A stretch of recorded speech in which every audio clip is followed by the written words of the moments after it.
बच्चों एक्सरसाइज 3.3 का second part को इसमें हम वेरीफाई करने वाले हैं। यहाँ पर ए मैट्रिक्स दिया है, साथ में बी मैट्रिक्स दिया है बच्चों, और इसमें हमें वेरीफाई करना है कि ए माइनस बी का जो ट्रांसपोज होता है वो A transpose minus B transpose के इक्वल होता है। इसके फर्स्ट पार्ट को मैंने इससे पहले वाले वीडियो में वेरीफाई कर दिया बच्चों, तो अगर आपने उसको वॉच नहीं किया तो प्लीज़ पहले उसको वॉच कर लीजिए, ठीक है। फिलहाल मैं इसके सेकंड पार्ट की बात इस वीडियो में कर रहा हूँ बच्चों। तो कैसे करेंगे बच्चों, तो यहाँ पर देखिए ए माइनस बी का ट्रांसपोज दिया है, तो सबसे पहले आपको ए माइनस बी को फाइंड आउट करना होगा बच्चों। तो ए माइनस बी को फाइंड आउट कैसे करेंगे बच्चों, तो ए माइनस बी, तो ए मैट्रिक्स में से बी मैट्रिक्स को आपको क्या करना है, माइनस करना है बच्चों। तो मैं पहले ए मैट्रिक्स को लिख लेता हूँ, तो -1 2 3 और ये आपका 5 7 9 -2 1 1, तो ये आपका ए मैट्रिक्स है। इसमें से आपको क्या करना है, माइनस करना है बच्चों बी मैट्रिक्स को। तो -4 1 -5 1 2 0 1 3 1, ठीक है। तो ए मैट्रिक्स में से बी मैट्रिक्स को क्या कर रहा हूँ मैं, माइनस कर रहा हूँ बच्चों। तो माइनस कैसे करते हैं, तो कॉरस्पॉन्डिंग माइनस करना है, तो -1 में से इस -4 को माइनस करेंगे, तो -1 और माइनस ये आपका प्लस का 4 होगा। फिर यहाँ पर देखें बच्चों, ये आपका 2 -1, तो 2 -1, इसका ये वाला एलिमेंट और इसका ये वाला एलिमेंट क्या करना है, माइनस करना है, तो 2 -1। अब यहाँ पर देखें बच्चों, तो 3, तो कॉरस्पॉन्डिंग चेक करना है, तो 3 और 3 -5, तो ये आपको माइनस प्लस का 5 हो जाएगा बच्चों, ठीक है। इस तरीके से अगर आप करते हैं एग्जाम में तो गलत होने के चांसेस बिल्कुल कम हो जाते हैं, ठीक है। जैसे मैं आपको साइन को ध्यान से दिखा रहा हूँ, राइट।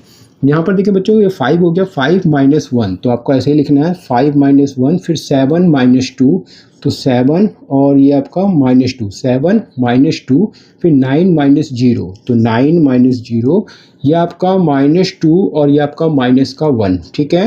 ये आपका 1 और में से 3 को माइनस कीजिए, तो 1 -3, फिर 1 -1, तो 1 -1, राइट।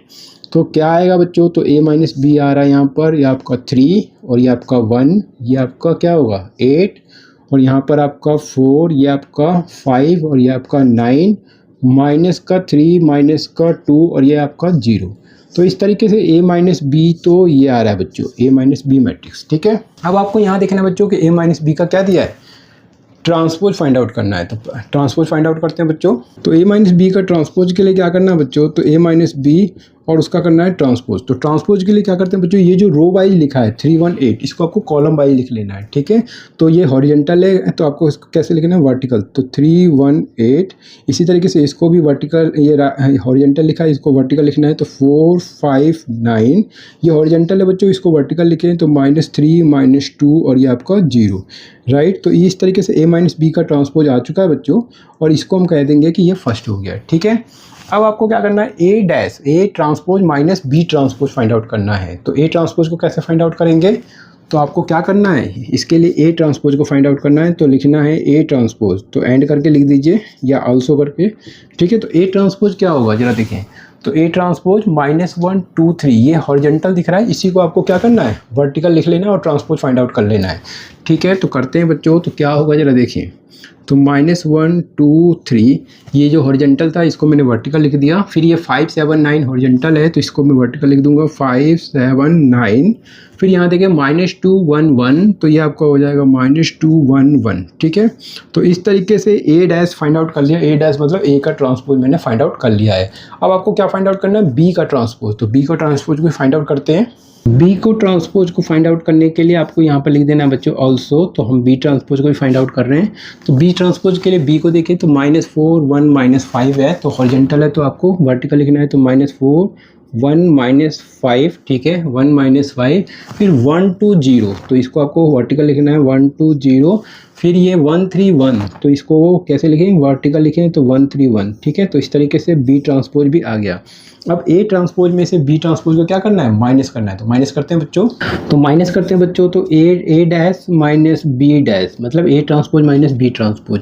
तो इसमें से इसको माइनस करना है बच्चों, तो क्या करें, तो सबसे पहले लिख लेते हैं -1 5 -2, ये आपका 2 7 1 3 9 1, ठीक है। तो ये आपका ए डैश हो गया, और उसमें से माइनस करेंगे किसको, बी डैश को, तो ये आपका क्या है, -4 1 1 1 2 3 और ये आपका -5 0 और ये आपका 1, ठीक है। अब क्या करें, माइनस करते हैं बच्चों।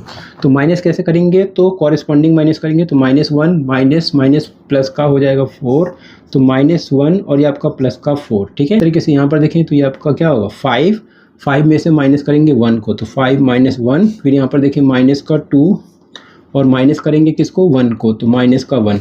यहाँ देखें तो ये आपका 2 और माइनस करेंगे 1 को, तो 2 माइनस 1।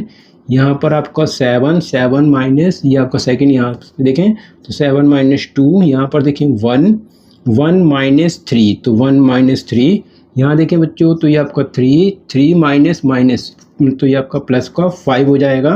और ये आपका 9 माइनस 0, तो 9 माइनस 0, और ये 1 माइनस 1, तो ये 1 माइनस 1। इसके आगे सॉल्व करेंगे बच्चों तो क्या होगा जरा देखें, तो a dash minus b dash किसके इक्वल आ रहा है, तो ये जरा देखेंगे तो -1 + 4, तो ये आपका आ गया 3, और यहाँ पर ये सॉल्व करें तो ये आपका 4 और ये आपका माइनस का 3।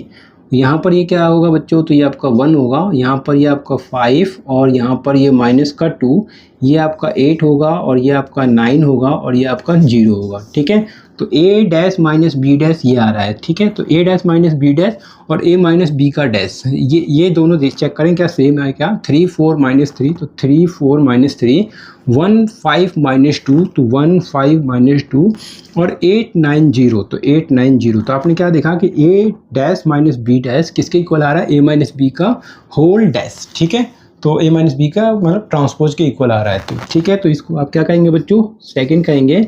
और आपको इसके बाद इसके नीचे लिखना है बच्चों, क्या लिखेंगे कि फ्रॉम, आपको लिखना है फ्रॉम फर्स्ट एंड सेकंड। तो फर्स्ट एंड सेकंड के बाद लिखना है कि वी गेट, तो हमें क्या दिखाई दे रहा है कि a माइनस बी का जो ट्रांसपोज है वो किसके इक्वल आ रहा है बच्चों, a transpose minus b transpose. और इस तरीके से क्या हो जाता है बच्चों, हैंस वेरीफाइड हो जाता है।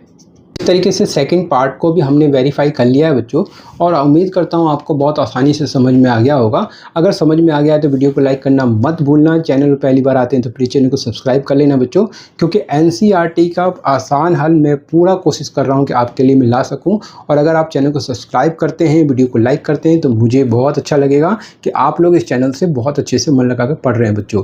तो प्लीज़ वीडियो को लाइक करें, चैनल को सब्सक्राइब करें और कमेंट करके मुझे ज़रूर बताया करें कि आपको अच्छे से समझ में आ रहा है बच्चों। तो मिलते हैं नेक्स्ट वीडियो में बच्चों एक और नए क्वेश्चन के साथ। अपने वीडियो को वॉच किया इसके लिए आप सभी का बहुत बहुत धन्यवाद बच्चों।